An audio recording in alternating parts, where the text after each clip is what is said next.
Hey, how you doing? This is Pastor Kent with you. And this is Recovery with Pastor Kent. The 11th of the month, it's the 11th of the month. Hallelujah. Oh, I don't like the tonic in the man one, in the not night one. Okay, here we go. A new idea cannot be gratified onto a closed mind.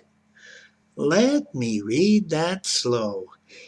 A new idea cannot be gratified onto a closed mind. Open-mindedness leads us to new sights we have eluded us during our lives. Called closed-minded today. So, we arrive at Narcotics Anonymous at the lowest point in our lives. We just ran out of ideas. We all need most when we get here.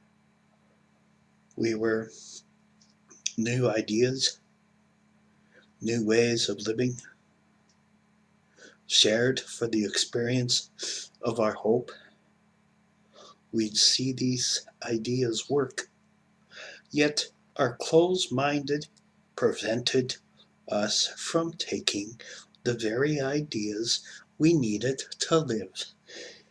I can't remember how many times I sat in a room and I said, "You have nothing to tell me." When I shut my mouth, opened my ears, and listened and heard what they had to say. Oh, so enlightening. Denial keeps us from approaching just how badly we really need new ideas, new direction. By admitting our powerlessness and recognizing how truly unmanageable our lives became, we follow ourselves to see how much we need what Narcotics Anonymous has to offer.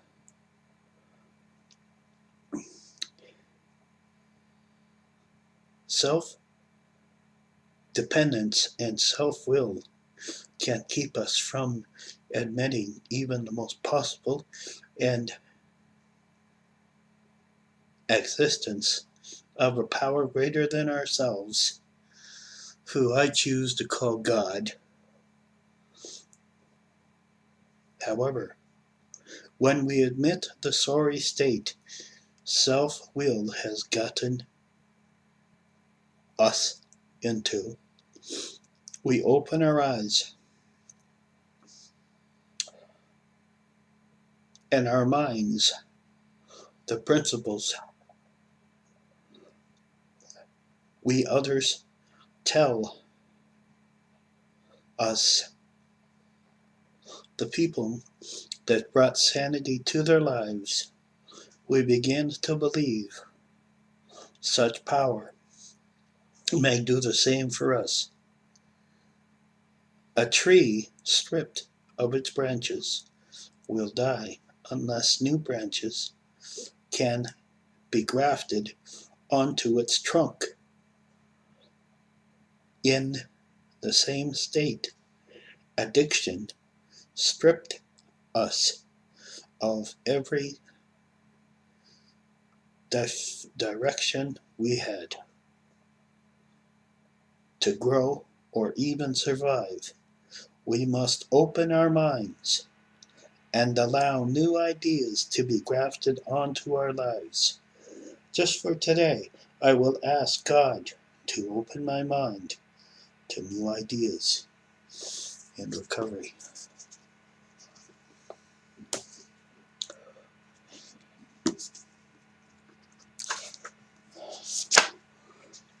One of the most important things that I had to learn in Narcotics Anonymous,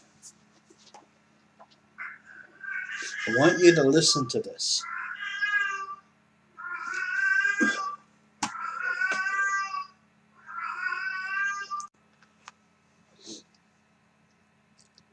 Most of us do not have to think twice about this question. We know a whole life was centered in drugs in one form or another, the getting and finding in ways and means to get more. We live to use and use to live. Very simply, is an addict a man or a woman whose life is controlled by the drugs? We are people in the grip of a continuing and progressive illness whose ends are always the same: jails, institutions, and death.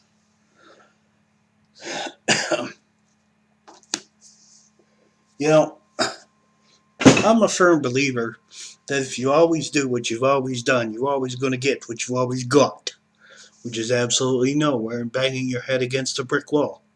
You know, are you going to get this program? Yes.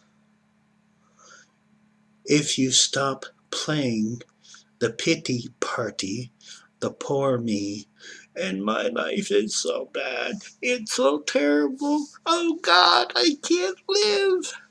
Seriously. I mean, seriously. There are people who come in this room who've lost every single solitary thing they have. You know, does that mean you're not an addict? Not according to that. You know, if my mind was centered on drugs, beyond all things, nothing else mattered but getting high. Didn't matter how high, higher the better. You know, when I actually got that concept that I can't get high enough, you know, I actually realized and come to realize that, you know what? This is a sick thing. Because from doing my addiction counselor program, I learned how much damage I did to my body, emotionally, psychologically, and physically. Now, I didn't take a gun and play Russian roulette, or did I? How did I know that that next drug that I take wasn't going to kill me? Well, one, I didn't care. Two, I don't give a damn. And three, it ain't my problem. The reason I use is because of you, or you, or you, or you, or because of this, or because of that, or that. I always had an excuse. So I had to take off my kid clothes and my kid persona and stop being everything to everyone and be who I was, an egotistical, maniacal ass. Did I have a lot of character defects to work on? You bet your bumpkus. Because when I came in this program, I knew anger, rage, and resentment. What do you mean, talk about God? Do you want to punch in the mouth? I'm serious. You want your head knocked off? Talk God to me. Don't talk God to me. I was comfortable with higher power, power greater than myself. I was comfortable with that. But when I actually realized that it's the same doggone thing, you know, it doesn't matter whether you call it Sam, John, Buddha, Allah, Muhammad. It's the same thing. You know? It doesn't matter what you make your higher power. Just don't be stupid and listen to what they say in the program, and you can make anything your higher power. Really? Is that so? Well, I made my sponsor my higher power. He went out. You know, I made NA my higher power. It defeated me. They turned their back on me. So,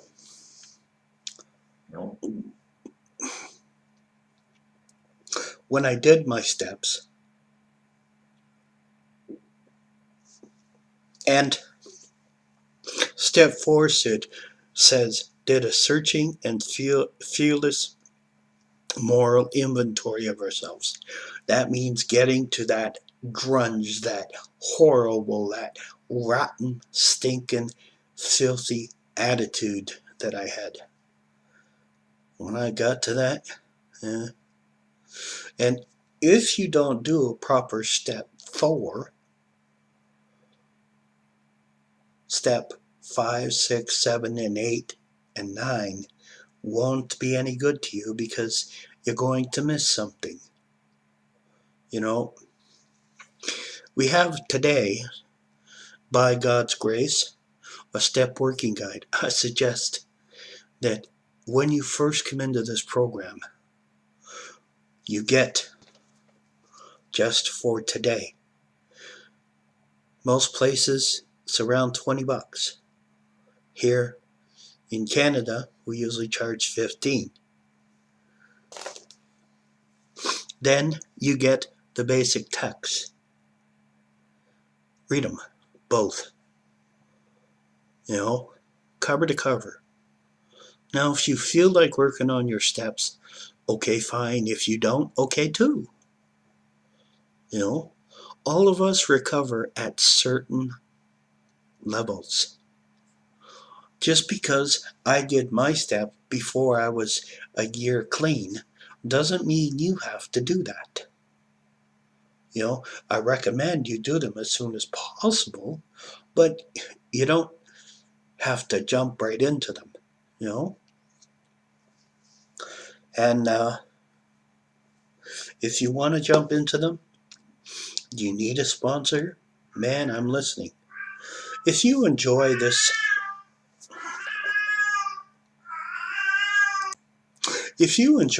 this channel, oh please leave me a comment. If there's something you need to talk about or want to talk about, my number's on this link. Please subscribe to the channel.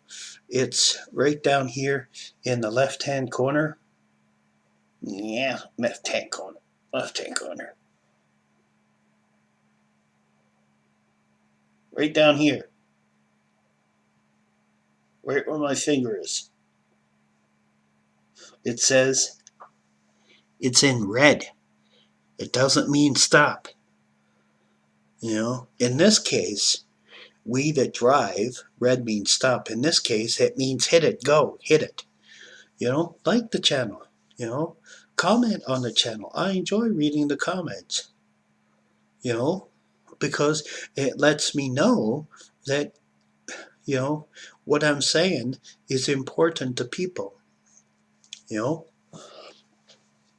My hope and my prayer is to help every suffering addict that needs my help. God bless you.